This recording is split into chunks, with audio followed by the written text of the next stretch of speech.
लोकसभा चुनाव 2024 में भारतीय जनता पार्टी की तरफ से, भारतीय जनता पार्टी के नेताओं की तरफ से जो एक सबसे बड़ा नारा था वो ये था कि जो राम को लाए हैं हम उनको लाएंगे। मतलब कि अयोध्या में राम मंदिर बनाने का क्रेडिट भारतीय जनता पार्टी ले रही थी और वो ये कह रही थी कि जो राम मंदिर बनवाए हैं हम उनको सरकार में लेकर के आएंगे। लेकिन जब नतीजे आए तो स्थिति ये हो गई कि फैजाबाद लोकसभा सीट, अयोध्या जो पूरा अवध का रीजन है उसमें भारतीय जनता पार्टी का पत्ता साफ हो गया।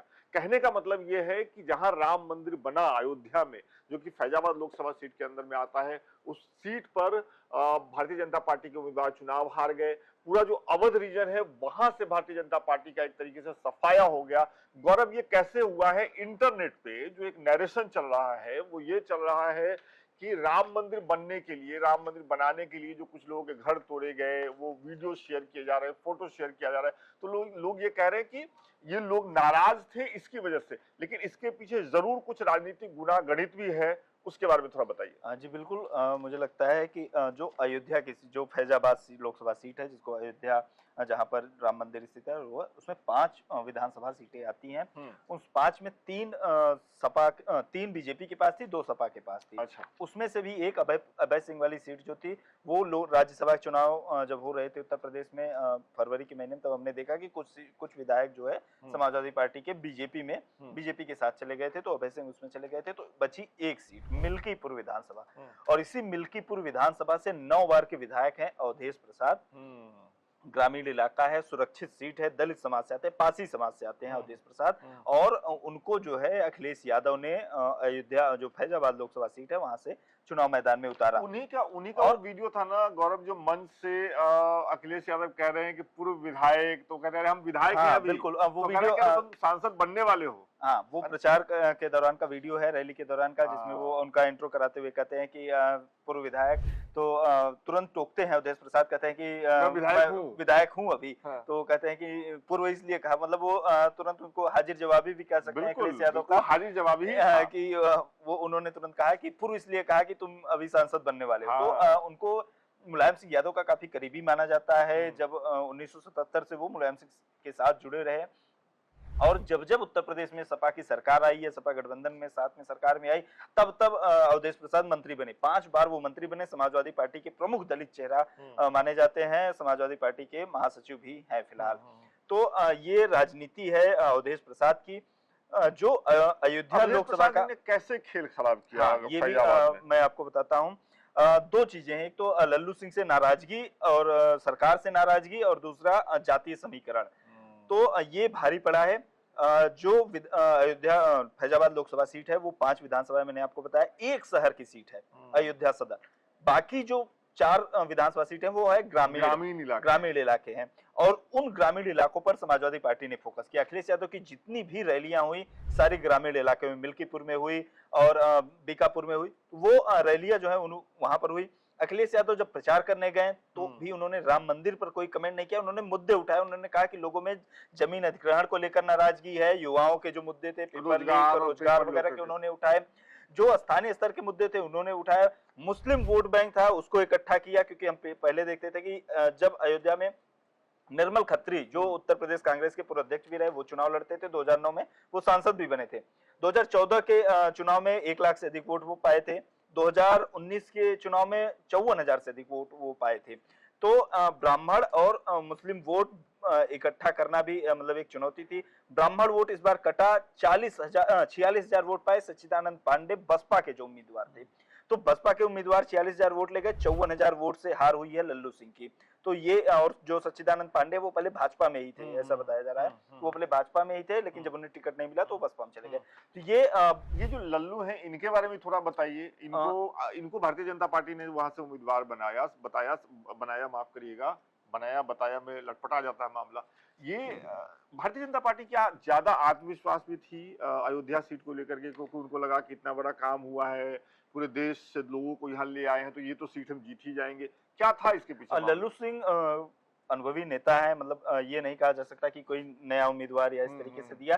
5 बार अयोध्या सीट से विधायक रहे हैं वो। 1991 में जब राम मंदिर का आंदोलन अपने चरम पर था, तभी वो राजनीति में उभरे, अयोध्या से निकल कर आए, और अयोध्या सीट जो है, जो अयोध्या सीट है, वहां से वो 5 बार विधायक चुने गए। फिर उसके बाद 2014 में वो लोकसभा चुनाव लड़े और उन्होंने करीब 2 लाख वोटों से समाजवादी पार्टी के मित्र सेन यादव को हराया, जो समाजवादी पार्टी के बड़े नेता माने जाते हैं। उनके बेटे आनंद सेन यादव को 2019 में हराया और ये मार्जिन था करीब 66,000 वोटों का।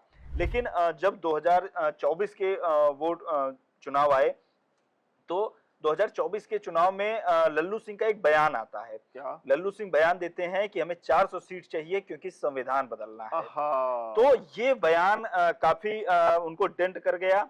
जो 4 विधानसभा सीटें हैं ग्रामीण की, वहां पर इसके अलावा जो एससी ओबीसी कैटेगरी के वोट्स हैं, जो वोटर हैं, उन्होंने एक तरफा वोट किया समाजवादी पार्टी को। ये देखने को मिला एक ट्रेंड।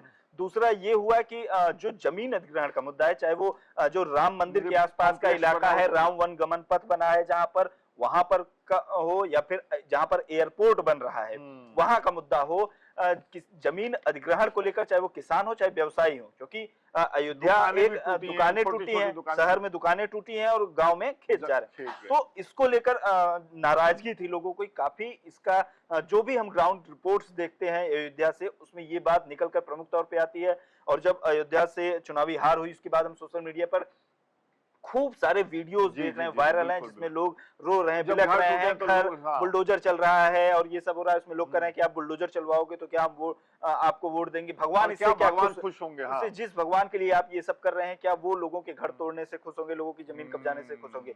तो मुआवजे को लेकर नाराजगी, जमीन अधिग्रहण से नाराजगी। अगर इसको एक पॉइंट में समझें तो जो फैजाबाद की सीट है, और ये समझिए कि 2024 के चुनाव में ये कल्पना करना कुछ दिन पहले तक कि फैजाबाद सीट से या अयोध्या से भारतीय जनता पार्टी के उम्मीदवार हार जाएंगे, बिल्कुल कल्पना से परे की चीज थी ना गौरव। बिल्कुल, योगी मोदी का पूरा प्लान जो था, आप देखें अयोध्या को लेकर था, हर जगह अयोध्या का जाना। हाँ। कितनी बार दर्शन करने गए, खुद नरेंद्र मोदी भी दर्शन करने गए, फिर उसके बाद रोड शो हुआ, पूरा उसका वीडियो फैलाया गया, चारों तरफ खूब प्रचार प्रसार हुआ।